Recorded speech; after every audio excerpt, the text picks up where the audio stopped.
ইল্লাল্লাযীনা ক্বালু রাব্বুনাল্লাহু সুম্মাস্তাকামু তাতানাজ্জালু আলাইহিমুল মালাইকাতু আল্লা তাখাফু ওয়া লা তাহজানু ওয়া আবশিরু বিল জান্নাতিল্লাতী কুনতুম তুআদুন। আমার আল্লাহ পাক বলেন, আমি যে রব, এই রব কথাটি এক নয় দুই নয়, পবিত্র কোরআনুল কারিমে আমার আল্লাহ পাক এক নয় দুই নয় 978 বার আল্লাহ যে রব সেই কথাটি পবিত্র কোরআনুল কারিমে বর্ণনা করেছেন। কতবার? 978 বার। ও মুসলমানেরা, আমরা যদি 5 ওয়াক্ত নামাজ পড়ি, নফল নামাজ যদি নাও পড়ি, আল্লাহ যে রব, এই রব কথাটি পবিত্র কোরআনুল কারিমে যে ঘোষণা করে দিলেন, ওই রব কথাটি 5 ওয়াক্ত নামাজে 288 বার আমরা আল্লাহকে রব বলে স্বীকার করি। 288 বার আমরা আল্লাহকে রব বলে স্বীকার করি। ওই রব বলতেছে, ইন্নাল্লাযীনা ক্বালু রাব্বুনাল্লাহ, নিশ্চয় আমি আল্লাহ, আমাকে যারা রব বলে স্বীকার করেছে, সুম্মাস্তাকামু, অতঃপর তাদের উপর জ্বর আসে, বালা আসে, মুসিবত আসে। সুম্মাস্তাকামু অর্থাৎ বালা আসে, মুসিবত আসে, অতঃপর তারা ধৈর্য ধারণ করে। ওই লোকগুলো হলো সফল কামি। আল্লাহ পাক বলেন, লাআল্লাকুম তাত্তাকুন, ওই লোকগুলো হলো খোদাভীরু। মুসলমানেরা, আল্লাহকে যখন রব বলে স্বীকার করা হবে, আল্লাহকে রব বলে স্বীকার করার পর জ্বর হবে, বালা আসবে, মুসিবত আসবে, কিন্তু বিন্দু মাত্র তারা পা পিছলে যাবে না। এই রব বলেন অটল থাকবে, অটল থাকবে আল্লাহর উপরে। সুম্মাস্তাকামু, দৃঢ়ভাবে অটল থাকবে। এই রব স্বীকার করেছিলেন ফিরআউনের স্ত্রী আসিয়া। ফিরআউনের স্ত্রী আসিয়া আল্লাহকে রব বলে স্বীকার করে নিয়েছিলেন। রব বলে স্বীকার করে নেওয়ার পর ফিরআউনের লিল্লাহি তাকবীর, লিল্লাহি তাকবীর, প্রধান বক্তার আগমন, প্রধান বক্তার আগমন, লিল্লাহি তাকবীর। সম্মানিত উপস্থিতি, সম্মানিত মহল্লাবাসী, আমাদের যিনি প্রধান মেহমান, আজকের যিনি প্রধান মেহমান আলহাজ হযরত মাওলানা মোহাম্মদ ফখরুল ইসলাম সিদ্দিকী সাহেব, উনি আমাদের মাঝে উপস্থিত হয়েছে। অতএব আপনারা আর এলোমেলোভাবে ঘোরাফেরা না করে এই মহতে জলসায় এসে উপস্থিত হয়ে যান। ফিরআউনের স্ত্রী আসিয়া আল্লাহকে রব বলে স্বীকার করে নিয়েছিলেন। রব বলে যখন স্বীকার করে নিলেন, স্বীকার করে নেওয়ার পর ফিরআউন তার উপর শুরু করে দিল জুলুম, অত্যাচার, নির্যাতন। নির্যাতন যখন শুরু করে দিল, এবার আসিয়া বলতেছে, ফিরআউন রে, আমার উপর যতই তুমি অত্যাচার করো, যে আল্লাহর প্রতি আমি একবার ঈমান এনেছি, ওই আল্লাহ থেকে বিন্দু মাত্র সরে যাব না। ঈমানের পথে অবিচল থেকে আমার মরণ যেন হয়। ঈমানের পথে অবিচল থেকে আমার মরণ যেন হয়। তোমারই কাছে মিনতি আমার, ও গো রহিম রহমান। ঈমানের পথে অবিচল থেকে আমার মরণ যেন হয়। সকলে চিল্লাইয়া বলি আমিন। শুধু তাই নয়, ফিরআউনের মেয়ে মাসেতা আল্লাহকে রব বলে স্বীকার করেছিলেন। আল্লাহকে যখন রব বলে স্বীকার করলেন। রব বলে স্বীকার করার পর এবার ফেরাউন বলতেছে মাসে তারে এখনো সময় আছে, আমি ফেরাউন আমাকে রব বলে স্বীকার করো। যখনই এই কথা বললেন এবার মাসেতা বলতেছে তোমাকে রব বলে আমি স্বীকার করব না। মাসেতা সহ তার চারটি কন্যা সন্তান সহ তাকে জ্বলন্ত গরম তেলের মধ্যে চারজনকে দুনিয়া থেকে বিদায় করে দিলেন। এই হলো আল্লাহকে রব। ও মুসলমানেরা, আল্লাহকে রব বলে স্বীকার করিলে, আল্লাহকে যখন রব বলে স্বীকার করা হবে, ওই আল্লাহকে রব বলে স্বীকার করিলে বালা আসবে, মুসিবত আসবে, পা পিছলাইয়ে যাওয়া যাবে না, পা পিছল করা যাবে না। আমার ভাইরা, আমার বন্ধুরা, এই জন্যে আল্লাহকে রব বলে স্বীকার করতে হবে। শুধু তাই নয়, হযরত মূসা আলাইহিস সালাম ফিরাউনের দেশে বাস করে আল্লাহকে রব বলে স্বীকার করেছিলেন। ফিরাউন যখন মূসা আলাইহিস সালামকে বললেন, মূসা রে আমার দেশে বসবাস করো, আমার কথা শুনতে হবে। মূসা আলাইহিস সালাম বলতেছে, ফিরাউন রে, যে আল্লাহর প্রতি একবার ঈমান এনেছি আমার জীবন চলে যাবে, আল্লাহ থেকে আমি দূরে সরে যাব না। যখন এই কথা বললেন, বলার পর শুরু হয়ে গেল মূসা আলাইহিস সালামের উপর অত্যাচার শুরু হয়ে গেল। এবার মূসা আলাইহিস সালাম দেখা গেল যুদ্ধের জন্য রওনা হয়ে গেলেন। তিন দিকে শত্রু, সামনে সমুদ্র। মূসা আলাইহিস সালামের অনুসারীরা বলতেছে, মূসা রে আমাদের তো আর বাঁচার কোনো সম্ভাবনা নাই, আমরা অবশ্যই ধ্বংস হয়ে যাব। আল্লাহ নবী মূসা আলাইহিস সালাম বললেন, না, অবশ্যই আমার আল্লাহ পাক আছেন, আল্লাহ পাক আমাদেরকে পথ দেখাবেন। আল্লাহ পাক বললেন, মূসা রে তোমার হাতে কি? বলল লাঠি। বলল এই যে পাহাড় আছে, এই পাহাড়ে আঘাত করো, সমুদ্রে আঘাত করো, পানিতে আঘাত করো। আঘাত করার সঙ্গে সঙ্গে 12টি রাস্তা হয়ে গেল। ওই রাস্তা দিয়ে মূসা আলাইহিস সালাম এবং তার দলবল নিয়ে চলে গেলেন। ও মুসলমানেরা, এই জন্য আমি বলি অবশ্যই আল্লাহকে রব বলে স্বীকার করে আল্লাহর হুকুম মতে চলতে হবে। আল্লাহ পাক যে হুকুম করেছেন, যে কোরআন নাজিল করেছেন, আল্লাহ পাকের রাসূল এই দুনিয়াতে আসিয়াছে, তাদের হুকুম মতে মানতে হবে, কোরআন দিয়ে জীবন যাপন, রাষ্ট্র পরিচালনা করতে হবে। কিন্তু দুঃখের বিষয় হলো আমরা কোরআন পড়ি, কোরআনের অর্থ জানি না। এইটাই হলো আমাদের দুঃখের বিষয়। এত দুঃখ রাখবো কোথায়, রাখার জায়গা নাই বাইরে। এত দুঃখ রাখবো কোথায়, রাখার জায়গা নাই। আমাদের কপালেতে শান্তি বুঝি নাই বাইরে, আমাদের কপালেতে শান্তি বুঝি নাই। এত দুঃখ রাখবো কোথায়, রাখার জায়গা নাই বাইরে। এত দুঃখ রাখবো কোথায়, রাখার জায়গা নাই। আমাদের কপালেতে শান্তি বুঝি নাই। 5 ওয়াক্ত নামাজ পড়ে কপালে তার দাগ, মক্কায় গিয়ে নামের আগে লাগাই হাজি সাহেব, বাইরে লাগাই হাজি সাহেব। চার দোকানে বসে হাজি আইফোন চাই বাইরে, চার দোকানে বসে হাজি আইফোন চাই। হিন্দি গানের তালে তালে পা দুটি নাচাই বাইরে, হিন্দি গানের তালে তালে পা দুটি নাচাই। এত দুঃখ রাখবো কোথায়, রাখার জায়গা নাই বাইরে। এত দুঃখ রাখবো কোথায়, রাখার জায়গা নাই। আমাদের কপালেতে শান্তি বুঝি নাই।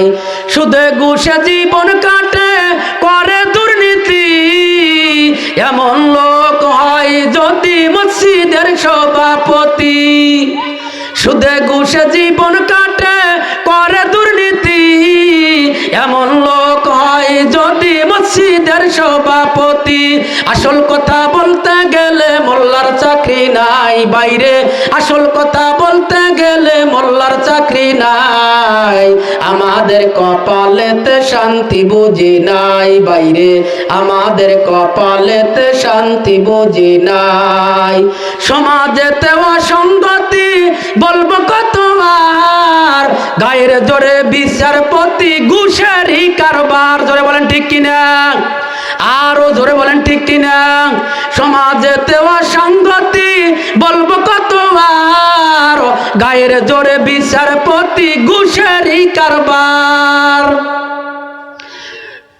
ঘুষের লাগা গরিব দুঃখী বিচার নাহি পাই বাইরে, ঘুষের লাগা গরিব দুঃখী বিচার নাহি পাই, আমাদের কপালেতে শান্তি বুঝি নাই। এত দুঃখ রাখবো কোথায়, রাখার জায়গা নাই বাইরে, এত দুঃখ রাখবো কোথায়, রাখার জায়গা নাই, আমাদের কপালেতে শান্তি বুঝি নাই। সম্মানিত উপস্থিতি, আল্লাহ রব, এই রব কথাটির উপরে আমি আপনাদের সামনে আলোচনা করতেছি। যারা প্রকৃতপক্ষে ইমানদার হবে, আল্লাহকে রব বলে মানলে তাদের উপর বিপদ আসবে, বালা মুসিবত আসবে। ও মুসলমানেরা, এই রব কথাটি যখন স্বীকার করে নিলেন, স্বীকার করার পর হাদিস শরীফের মধ্যে দেখলাম সাইদ ইবনে আমের বলেন, আমি তখন কাফের ছিলাম, আমি নিজের চোখে দেখেছি, আমি নিজের চোখে দেখেছি মুসলমানের একজন কোরআনের হাফেজকে মক্কার কাফিরেরা সিটারি করে মদিনা থেকে ধরে এনেছে। তখন মক্কার নেতা ছিল আবু সুফিয়ান। বদরের যুদ্ধে যখন মুসলমানরা যখন বিজয় হলো, বিজয় হওয়ার পর একদিন আবু সুফিয়ান মক্কার সমস্ত যুবকদের কাছে ডেকে বলতেছে, ও যুবকেরা, তোমরা কি জানো মুহাম্মদ সাল্লাল্লাহু আলাইহি সাল্লাম আব্দুল্লাহর এতিম পোলা মুহাম্মদ সাল্লাল্লাহু আলাইহি সাল্লাম মদিনায় বসে নাই, দিন দিন মানুষকে কালিমার দাওয়াত দিয়ে ইসলামের পতাকার নিচে আনতেছে। অতএব তোমরা যদি মুহাম্মাদের ধর্মকে যদি শেষ করতে চাও, তাহলে ওদের কাছ থেকে কোরআন ছিনিয়ে নিতে হবে। এই কথা বলতেছে আবু সুফিয়ান। এই কথা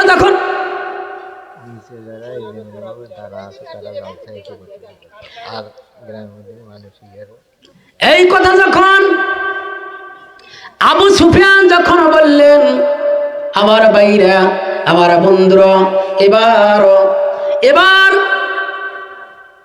আবু সুফিয়ান যখন এই কথা বললেন, বলার পর মক্কার যুবকেরা বলতেছে, নেতাজি, তাহলে আমাদেরকে কি করতে হবে, আমাদেরকে কি করতে হবে?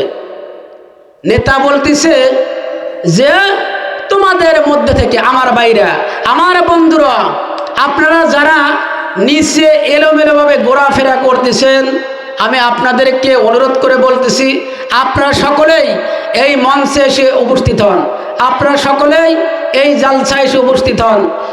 আর গ্রামের মধ্যে যারা আছেন, মেহেরবানি করে আপনারা সকলেই এই জালসায় এসে উপস্থিত হন। আমার ভাইরা, আমার বন্ধুরা, আবু সুফিয়ান বলতেছে, ও যুবকেরা, তোমাদের মধ্যে কিছু সংখ্যক যুবককে মুসলমান সাজতে হবে। বলল, কিভাবে মুসলমান সাজবো? বলতেছে যে মাথায় টুপি পরো, মুখে দাড়ি রাখো, এরপর জুব্বা পরো, জুব্বা পরে চলে যাও মদিনায়। সম্মানিত উপস্থিতি, মুসলমান হওয়ার, মুসলমান সাজা কি এক জিনিস? মুসলমান হওয়া আর মুসলমান সাজা এক জিনিস নয়। আজকাল অনেকেই আমাদের মধ্যে মুসলমান সাজে, দেখা যায় যে নামাজ নাই, কালাম নাই, মাথায় টুপি দিয়ে গড়ে, নামাজ নাই, কালাম নাই, কাজের বেলায় ঠনঠনা, ওরা বলে মসজিদ গড়ে আল্লাহ পাইবে না। আমি বলি, ও মুসলমানেরা, কান খাড়া করে শোনো, মসজিদ ছাড়া আল্লাহ মেলে না। নামাজ পড়তে হবে, নামাজ যদি না পড়ো কোনো কাজ হবে না। আল্লাহ পাক পবিত্র কোরআনুল কারীমে সুন্দরভাবে বর্ণনা করেন, মান তারাকা বিসসালাত ফাকাত কাফারা, যে ব্যক্তি ইচ্ছাকৃতভাবে এক ওয়াক্ত নামাজ ছেড়ে দিবে, সে নির্দ্বিধায় কাফের হয়ে যাবে। সম্মানিত উপস্থিতি, যখন আমি গত 2 দিন আগে আমার মাহফিল ছিল তার সাথে যখন আমি এই আলোচনাটি করছি, যারা নামাজ যারা ইচ্ছাকৃতভাবে 1 ওয়াক্ত কামাই দিবে নির্দ্বিধায় কাফের হয়ে যাবে। মাহফিল শেষে আমাকে কয়েকজন ছেলে এসে বলতেছে, হুজুর তাহলে আমরা কি কাফের? দেখলাম অবস্থা বেকায়দা। তখন বললাম, আমার ভাইরা, আমার বন্ধুরা, আপনারা কি ঈদের নামাজ পড়েন না? বাসা তো লাগবে। বললাম, আপনারা কি ঈদের নামাজ পড়েন না? বললো, তা তো পড়ি। বললাম, ঈদের নামাজ পড়লে হবে, আর পড়ার দরকার নাই। ওরা তো খুব খুশি। সম্মানিত উপস্থিতি, আল্লাহর হুকুম নামাজ কায়েম করতে হবে। লি আল্লাহর নবী সাল্লাল্লাহু আলাইহি সাল্লাম ক্বালা আওলাদুকুম বিসসালাত।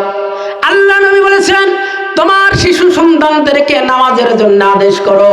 যখন তাদের বয়স 7 বছর হয় নামাজের জন্য আদেশ করো। যখন 10 বছরে যদি নামাজ না পড়ে তাহলে তাকে প্রহার করো। কিন্তু মুসলমানেরা আজ আমরা অনেকেই নামাজ পড়ি না। নামাজ রোজা সঙ্গের সাথী, নামাজ গোরের বাতি রে, পরকালে পাইবে মুক্তি কোরআনে তাই শুনি রে, পরকালে পাইবে মুক্তি কোরআনে তাই শুনি রে। আবু সুফিয়ান বলতেছে, ও যুবকেরা, তোমরা মুসলমান সাজো, মুসলমান সেজে তোমরা মক্কায় চলে যাও, মদিনায় চলে যাও, আল্লাহর নবীর কাছে গিয়ে বলো। সম্মানিত উপস্থিতি, এই জন্য আমি বলি, মুসলমান হওয়া আর মুসলমান সাজা এক জিনিস নয়। এমনও মুসলমান আছে দেখা যায় যে রমজান মাসে রোজা রাখে না, কিন্তু তাদের অত্যাচারে দেখা যায় যে যারা রোজাদার তারা ইফতারের টাইম পায় না। আবার বলবে না কিভাবে? ওরা আসরের আগেই মেশাক লিয়া, বেরোজাদার গুনি মেশাক লিয়া একেবারে পোষপাস, খুব পোষপাস, টুপি মাথায় দিয়ে মেশাক নিয়ে একেবারে দাঁতের মুখে এক গুতো ও মুখে এক গুতো মারতেছে।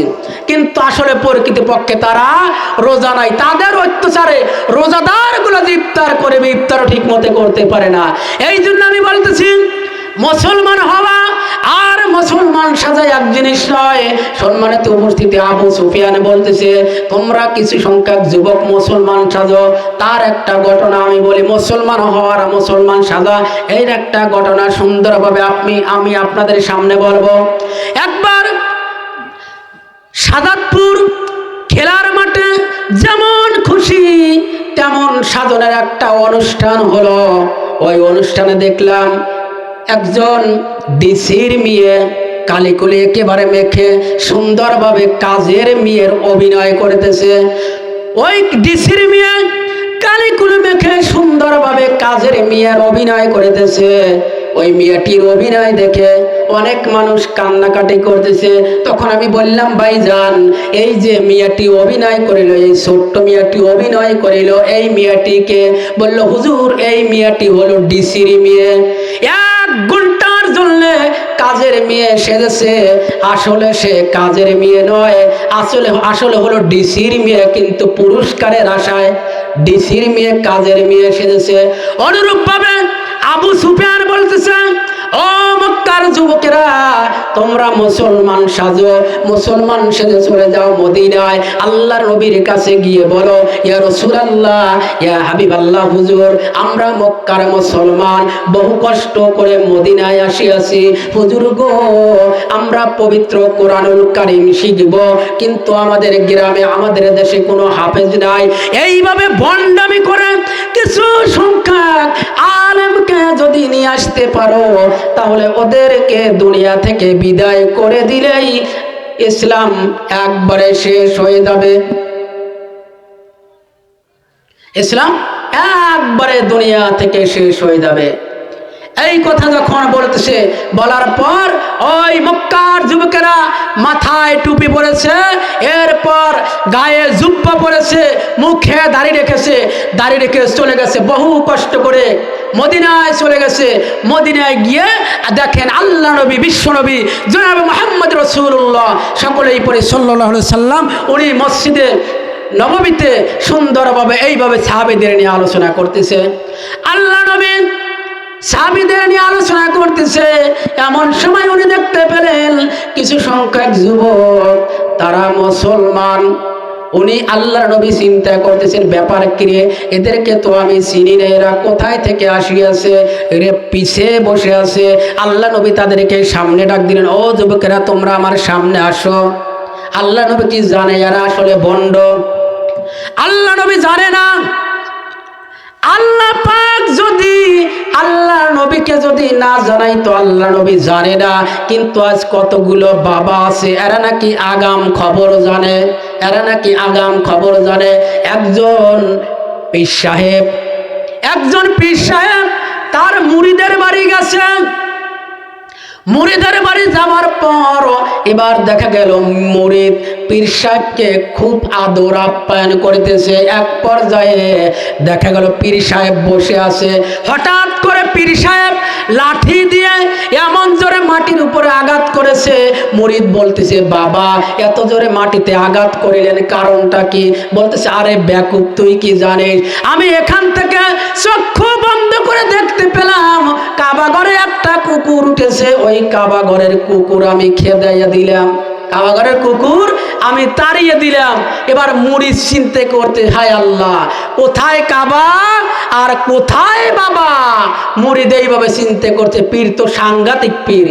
তে ওই মুরিদের বউ আবার খুব চালাক। মুরিদের বউ দেখতেছে, দেখি তোমার পীর সাহেব কি রকম পীর, একটু দেখি। এবার পীর সাহেবকে যখন খাবার দিছে, খাবার দেওয়ার পর প্লেটের মধ্যে আপনার ভাতের নিচে কই মাছ ভাজা, ভাতের মধ্যে কই মাছ ভাজা সুন্দরভাবে পীর সাহেবকে খাবার দিছে।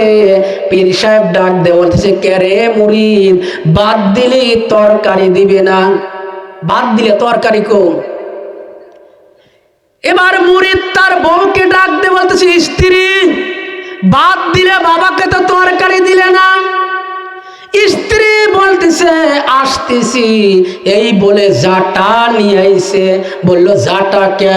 বললো, যে ভণ্ড এখান থেকে কাবার কুকুর তাড়াতে পারে অথচ ভাতের নিচে তরকারি ওই মাছ ভাজা বলতে পারে না, এই রকম ভণ্ডকে জাটা পেটা করা ছাড়া আর কোনো বুদ্ধি নাই।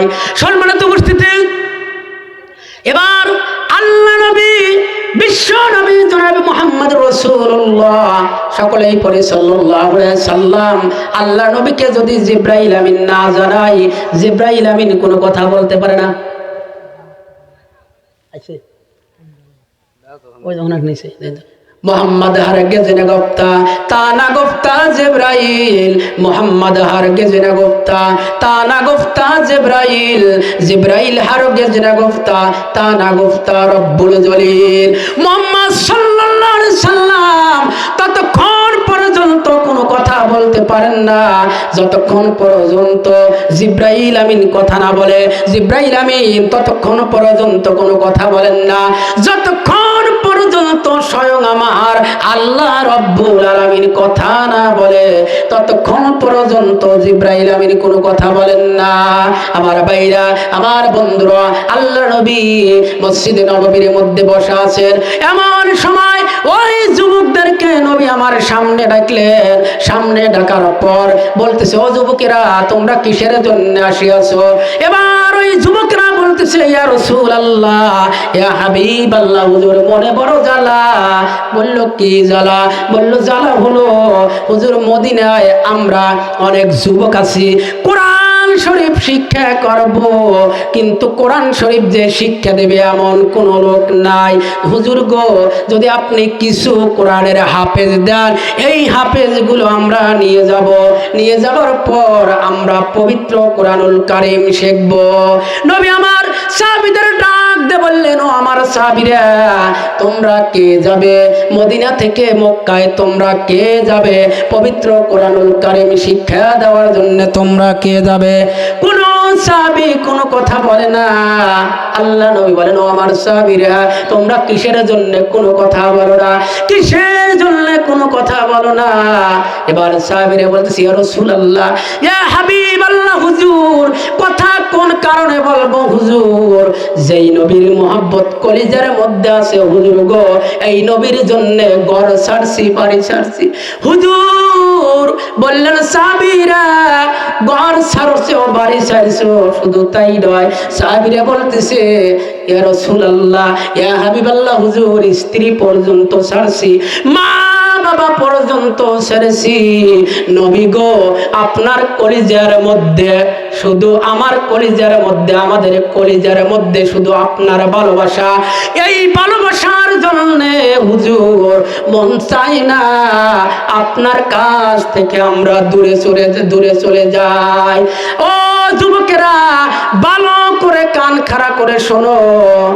ও তখনকার যুবকদের মধ্যে ছিল আল্লাহর নবীর ভালোবাসা, আর এখনকার যুবকদের মধ্যে হলো মোবাইলের প্রেম, নারীর প্রেম।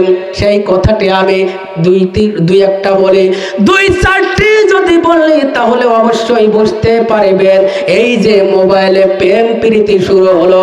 আমার ভাইরা, আমার বন্ধুরা, এই ঘটনা আরেকদিন, গত কয়েকদিন আগে পেপারে দেখলাম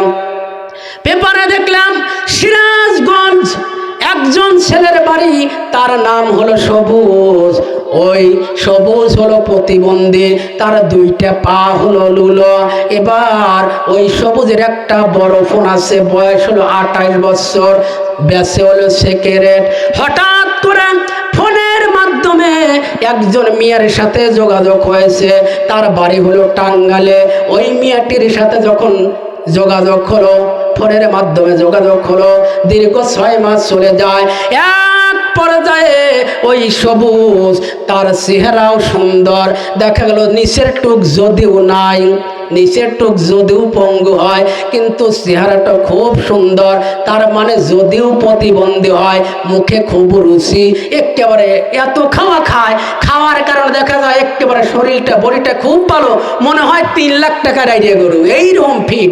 এই ফিট দেখে হঠাৎ করে একদিন এই যুবক সবুজ ভিডিও ফোন দিয়ে তখন বলতেছে যে, ওই টাঙ্গালের মেয়েটাকে বলতেছে যে, তোমাকে তো আমি আসলে অনেক ভালোবাসি। মেয়েটাও বলতেছে, বাহ মাশাআল্লাহ। ফোনটা যখন এইভাবে ধরার পর সবুজের একটা আপনার দেখা গেল যে স্বর্ণের চেন গলায়, জামার বোতামটা খুলেছে, ফোনটা ধরেছে। মিয়াটির পছন্দ হয়েছে। মিয়াটি আর নিচে যে অর্ধেক নাই, মিয়াটি আর এইতে দেখে নাই, ফোনে দেখছে অর্ধেক আর অর্ধেক দেখে নাই। দেখার পর এবার বলতেছে, সবুজ বলতেছে, তাহলে তুমি যদি আমাকে ভালোবাসো তাহলে তুমি আসো। বলতেছে, না, তুমি এসে আমাকে নিয়ে দাও। বলতেছে, আমার ব্যবসা, আমি বিজনেস করি, আমার টাইম নাই। তো মেয়েটি মনে মনে চিন্তা করতেছে, বিজনেস মানে বড় ব্যবসা। বিজনেস মানে কি? বড় ব্যবসা। আসলে হলো সিগারেটের ব্যবসা, সিগারেটের দোকান। হঠাৎ করে ওই মেয়েটি এক পর্যায়ে বলতেছে, তুমি নিয়ে যাও। বলতেছে, না, আমি পারবো না, তবে একটা কাজ করো, তুমি একটা কাজ করো, কিছু টাকা নিয়ে চলে আসো। যদি কিছু টাকা আনো, হয়তো আমার বিজনেসটা একটু বড় হবে। ওই মেয়ের বাপ আবার প্রাইমারি স্কুলের মাস্টার। দেখা গেল যে 5 লক্ষ টাকার একটা চেক ছিল। ওই চেকটা সুন্দরভাবে ওই মহিলাটি মানি ব্যাগের মধ্যে তুইলা একেবারে শ্যামলী বাসে রোডে এসে নামছে। নামার পর ফোন দিছে, হ্যালো, তুমি কোথায়? বলতেছে, আমি তো দোকানেই আছি, আমার বিজনেসে খুব ব্যস্ত, কাস্টমারের ভিড় জমে গেছে। মেয়েটি মনে মনে চিন্তা করছে, আল্লাহ, ব্যবসা মানে কত বড়, যেহেতু বলছে বিজনেস, তাহলে অনেক বড় দোকান। এবার মেয়েটি দেখা গেল ওই সবুজ নামের ছেলেটি বলতেছে, তুমি আমার বাড়িতে চলে যাও, আমি ফোন করে দেই, তুমি একটা রিক্সা নিয়ে আমার বাড়িতে চলে যাও, আমার বাড়ির ঠিকানায় চলে যাও। দেখো রোডের সাথেই বাড়ি, কেসি কাটা সুন্দর ঘর, তুমি চলে যাও ওই বাড়িতে। মেয়েটি বলতেছে, আমি তো চিনি না। বলল, চেনার দরকার নাই, রিক্সাওয়ালাই তোমাকে নিয়ে যাবে। মেয়েটি ঠিকানা নিয়ে যখন বাড়িতে গেছে, বাড়িতে যাওয়ার পর তার শাশুড়িকে ডাক দিয়ে বলতেছে, আমি সবুজের স্ত্রী হব। তখন শাশুড়ি বলতেছে আমার সবুজ হলো পঙ্গু, এই মেয়ে যায় সে ভালোই তো। বলতেছে মা আমার ছেলের সাথে আছে সব সম্পদ তোমার, তোমার কোনো টেনশনই নাই, তোমার কোনো টেনশনই নাই। বললো ঠিক আছে। দেখা গেল রাত 10টার সময় সবুজ বিজনেস থেকে আপনার একটা অটো নিয়ে বাড়িতে এসে গেটের সামনে মাকে ডাকতেছে, মা একটু আসো। ওই মেয়েটি তখন চিন্তা করতেছে যে না জানি ফোনে দেখছি এত সুন্দর, নিচের টুকবেন কত সুন্দর, নিচের টুক কত সুন্দর। এবার মাকে যখন ডাক দিছে, মা কোলে করে নিয়ে বাড়ির মধ্যে ঢুকতেছে। এমন সময় ওই মেয়েটি ডাক দিয়ে বলতেছে, শাশুড়ি আম্মাকে ডাক দিয়ে বলতে, শাশুড়ি আম্মা এই গার উপর দিয়ে কে অ্যাক্সিডেন্ট করে দিল, কোন বাসে অ্যাক্সিডেন্ট করেছে? শাশুড়ি আম্মা ডাক দিয়ে বলতেছে, বৌমা এই অ্যাক্সিডেন্ট তো আমার পেটেই দইরাছে, এই অ্যাক্সিডেন্ট তো আমার পেটেই দইরাছে। তার মানে হলো জন্ম থেকেই পঙ্গু। এবার ওই মেয়েটি মোবাইলের কাছে গিয়ে বলতেছে, মোবাইল রে তোর কপালে 7 লাথি রে, তোর কপালে 7 লাথি রে। মোবাইলের কপাল খামসাই আমার কপাল পুড়ে যে ছাই, মোবাইলের কপাল খামসাই আমার কপাল পুড়ে যে ছাই। ফেসবুকেতে প্রেম করিয়া ন্যাংরা জামাই পাই বন্ধু রে, ফেসবুকেতে প্রেম করিয়া ন্যাংরা জামাই পাই। এই তো ডিজিটাল লস। এটা ফোন তো শোনেন, যদি খালি কোরআন হাদিস থেকে কথা বলে, সত্যি কথা বলতে শোনে না। ওই যেখানে 2-4টি এদিক সেদিক বলি, মানুষ খুব না হুজুর চালান, চলো হুজুর চলো। আমার ভাইরা, আমার বন্ধুরা, আমি যে বলেছি কোথায় অস্থি আছে আপনাদের কি মনে আছে? মনে নাই? আমার মনে আছে। আমার ভাইরা, আমার বন্ধুরা, আমি যে বলেছি ওই যে আল্লাহর মোহাব্বত, ওই যুবকেরা বলতেছে হুজুর গো মন চাই না মদিনা থেকে মক্কায় যাব, হুজুর গো দিলের মধ্যে ভালোবাসা, আল্লাহ রসুলের ভালোবাসা, ইয়া রাসূলুল্লাহ ইয়া হাবিবাল্লাহ, হুজুর মন চায় না, যাব না। আল্লাহ নবী ডাক দিয়ে বললেন, আমার সাহাবীরা তোমরা শুনে রাখো, আমার সাহাবীরা, খায়রুকুম মান তাআল্লামাল কুরআন ওয়া আল্লামাহু, তোমাদের মধ্যে ওই ব্যক্তি উত্তম যে নিজে কোরআন শিক্ষা করে এবং অপরকে তাহা শিক্ষা দেয়, ওই ব্যক্তি হলো উত্তম। এবার একজন সাহাবী দাঁড়িয়ে বলতেছে, ইয়া রাসূলুল্লাহ ইয়া হাবিবাল্লাহ, হুজুর মন যদিও চায় না যেতে, কিন্তু হুজুর না গিয়ে পারি না, যেহেতু আল্লাহ রসুল বলেছেন তোমাদের মধ্যে ওই ব্যক্তি উত্তম যে নিজে কোরআন শিক্ষা করে এবং অপরকে তা শিক্ষা দেয়। হুজুর আমি উত্তম মানুষের একজন মানুষ হতে চাই, হুজুর আমি উত্তম মানুষের একজন হতে চাই। এবার ওই কাফেররা বন্ডরা বলতেছে আগে নিয়ে লই, তারপরে উত্তম মানুষ ছুটো পড়ে।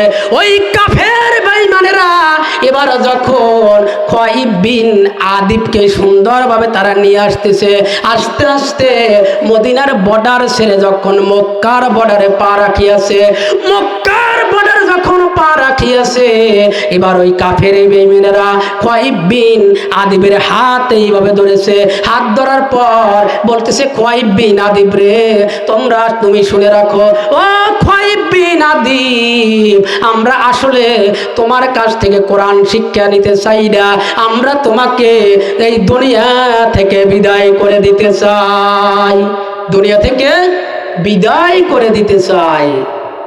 খোয়াইব ডাকতে বলে যে আল্লাহর উপর ঈমান এনেছি, যে আল্লাহর উপর ঈমান এনেছি, ওই আল্লাহ আমার সব, আল্লাহ আমার রব, এই রবই আমার সব, আল্লাহ আমার রব, এই রবি আমার সব, দমে দমে ভাবি আমি তারি অনুরব, আল্লাহ আমার রব, এই রবি আমার সব, আল্লাহ আমার রব, এই রবি আমার সব। এবার খোয়াইব বিন আদিব বলতেছে যে আল্লাহর উপর ঈমান এনেছি, আমার যা হয় হবে, ওই আল্লাহ আমার চিন্তা করবে। আমার ভাইরা, আমার বন্ধুরা, খুয়াইব বিন আদিবের হাত ধরে নিয়ে গেল আবু সুফিয়ানের কাছে। আবু সুফিয়ানের কাছে যখন নিয়ে গেল, আবু সুফিয়ান সুন্দর একটা বড় একটা টেস্ট করিল, বড় একটা মঞ্চ করিল। বড় একটা মঞ্চ করার পর এবার ওই মঞ্চের উপরে খুয়াইব বিন আদিবের হাতের মধ্যে শিকল, পায়ের মধ্যে লোহার শিকল, গলার মধ্যে শিকল লাগিয়ে খুয়াইব বিন আদিবকে আনা হলো। খুয়াইব বিন আদিবকে যখন টেজের উপরে আনা হলো, টেজের উপরে আনার পর এবার আবু সুফিয়ান বলতেছে, খুয়াইব বিন আদিব রে, ও খুয়াইব বিন আদিব, তোমার সামনে হাজার হাজার লোক আছে, এখনো সময় আছে। আমি যদি বলি তাহলে তারা তোমাকে এখানে হত্যা করবে, আর তুমি যদি ছেড়ে দাও, এই কালেমা ছেড়ে দাও, মুহাম্মাদের অনুসরণ যদি বাদ দাও, তাহলে অবশ্যই তুমি বেঁচে যাবে, অবশ্যই বেঁচে যাবে। এখনো সময় আছে, এখনো সময় আছে। খুয়াইব বিন আদিব বলতেছে, আল্লাহ পাক পবিত্র কোরআনুল কারিমে সে কথাটিও বলেন, ওয়ালা তাকুলু লিমান ইউকতালু ফি সাবিলিল্লাহি আমওয়াত বাল আহইয়াউ ওয়ালাকিন লা তাশউরুন। আমার আল্লাহ পাক পবিত্র কোরআনুল কারিমে বলেন, যারা আল্লাহর রাস্তায় যারা জীবন দেয়, তোমরা তাদেরকে মৃত্যু বলো না, বরং তারা জীবিত, কিন্তু তোমরা তা উপলব্ধি করতে পারো না। শাহাদাতের মওত আমায় নসিব করো ওগো আল্লাহ, শাহাদাতের মওত আমায় নসিব করো গো আল্লাহ। কোরআনের কথা যারা বলেছে, জুলুম তাদের উপর চলেছে, তোমার পথে যারা ডেকেছে, কারাবরণ তারা করেছে, তাদের বিপদে কিছু কিছু মানুষে আনন্দে করে হই হল্লা, দেখো না কি তুমি আল্লাহ। খুয়াইব বিন আদিব চিৎকার দিয়ে বলতেছে, ও কাফের বেঈমানেরা, তোমরা মনে করতেছো খুয়াইব বিন আদিবকে দুনিয়া থেকে শেষ করে দিলেই শেষ হয়ে যাবে? না, এই দুনিয়া নয়, এরপর আরেকটা জগৎ আছে, সেই জগতেই তোমাদের সাথে হিসাব নিকাশ হবে।